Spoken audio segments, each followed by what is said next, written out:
Since it's my intention to look at all the pieces of this 10,000-piece jigsaw puzzle, it shouldn't come as a surprise that many of them look quite similar.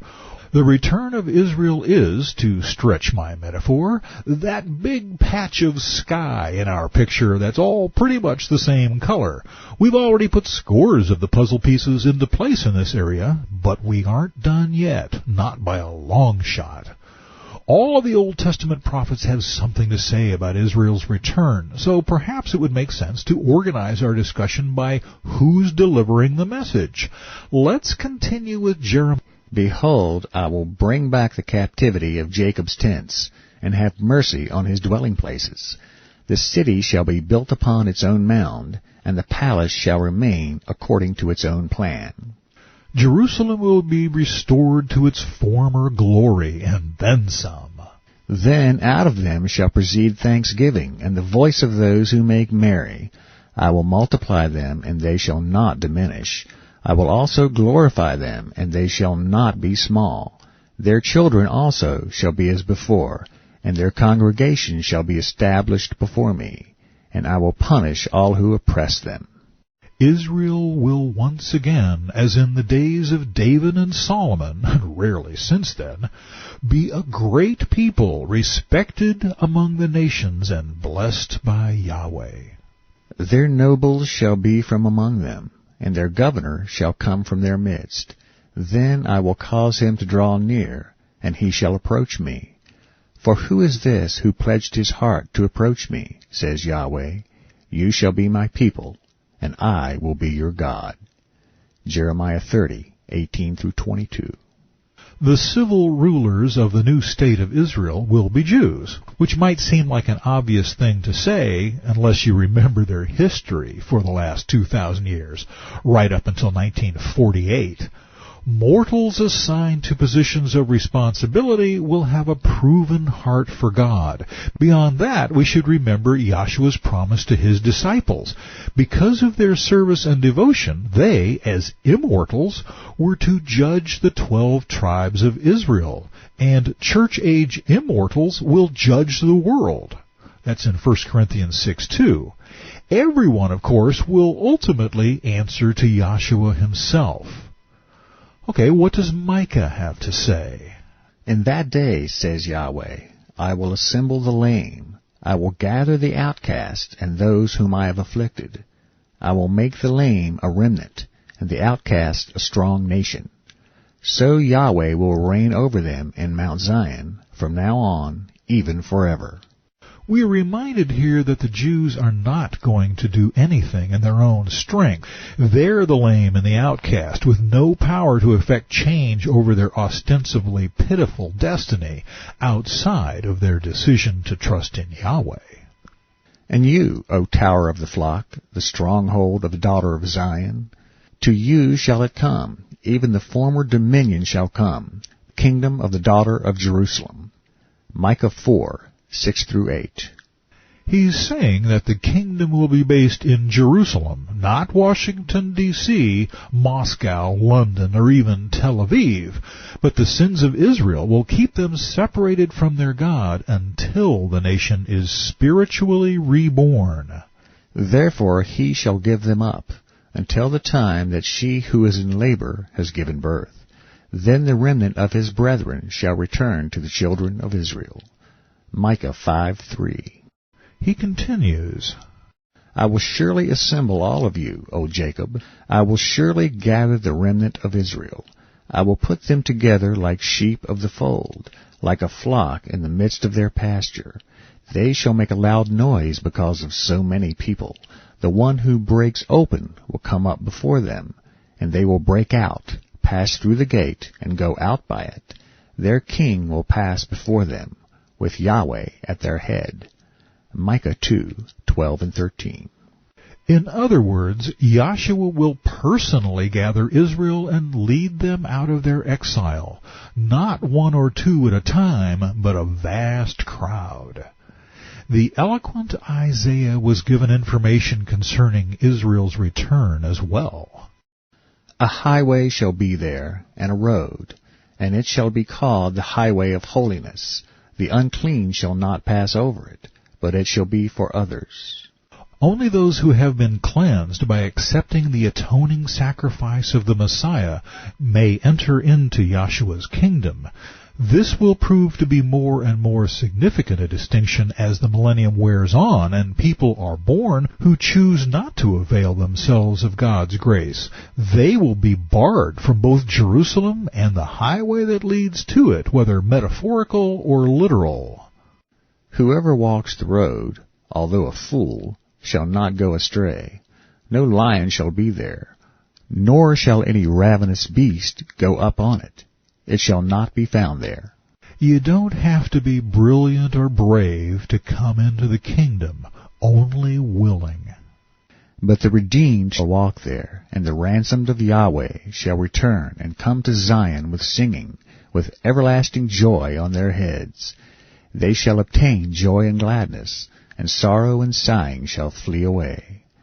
Isaiah 34, 8-10. Israel as a people have known their share of sorrow during the last 4,000 years, but all of that is about to change. Thus says the Lord Yahweh, Behold, I will lift my hand in an oath to the nations, and set up my standard for the peoples. They shall bring your sons in their arms, and your daughters shall be carried on their shoulders. Kings shall be your foster fathers, and their queens your nursing mothers.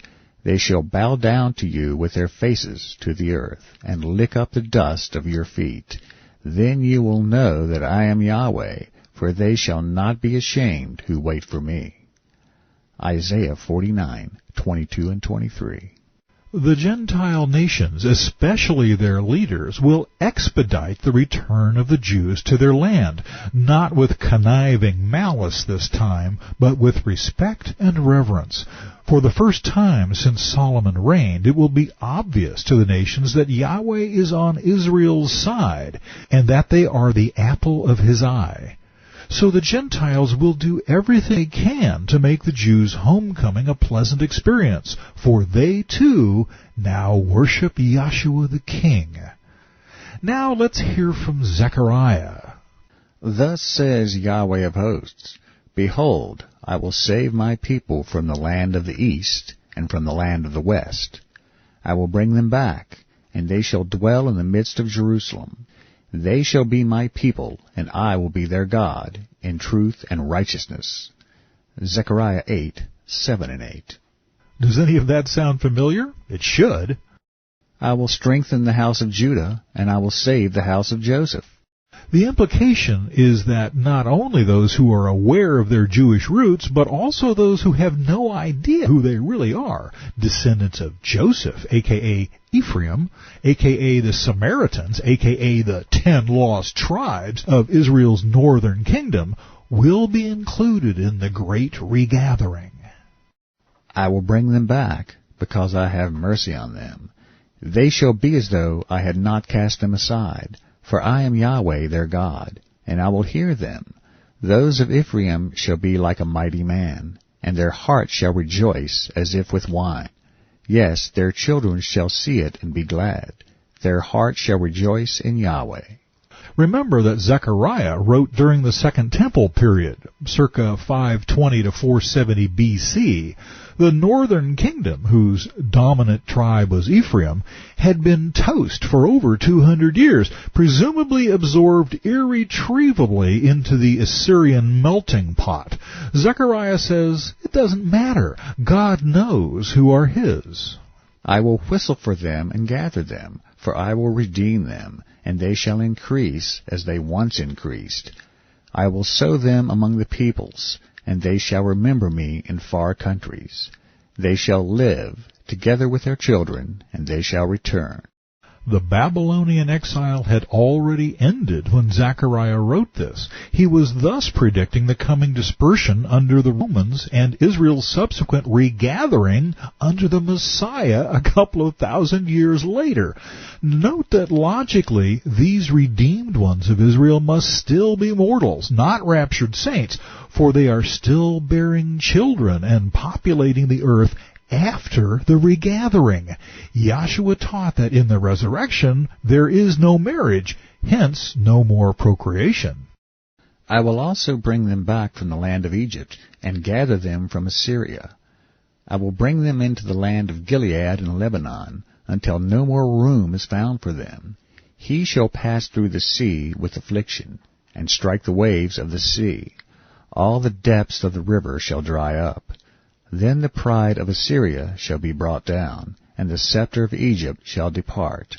So I will strengthen them in Yahweh, and they shall walk up and down in his name, says Yahweh. Zechariah 10:6-12. Lebanon, as we saw back in chapter 6, is part of Israel as far as Yahweh's definition is concerned. Gilead is in today's northwestern Jordan, formerly Ammonite territory, and at one time settled by the Israelite tribes of Reuben, Gad, and half of Manasseh. Egypt and Assyria are Israel's perennial antagonists, geographical bookends that, along with Jordan, surround the Promised Land.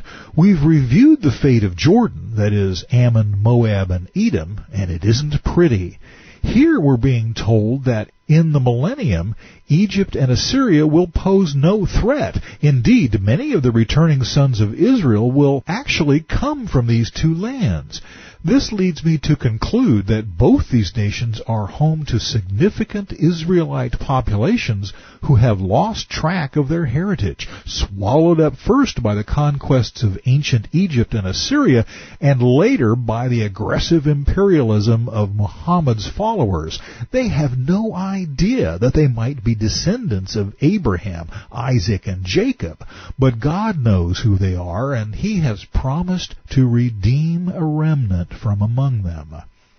This is a remarkable thing to say. Yahweh is saying that even though these areas are all in Muslim hands today, a remnant will, 1, survive the tribulation, and more to the point, live through the devastating battle of Magog, 2, turn to Yahweh in faith, 3, somehow learn of their Israelite lineage, and 4, return to the land of promise.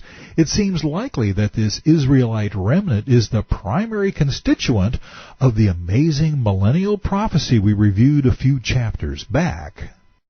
In that day there will be a highway from Egypt to Assyria, and the Assyrian will come into Egypt, and the Egyptian into Assyria, and the Egyptians will serve with the Assyrians.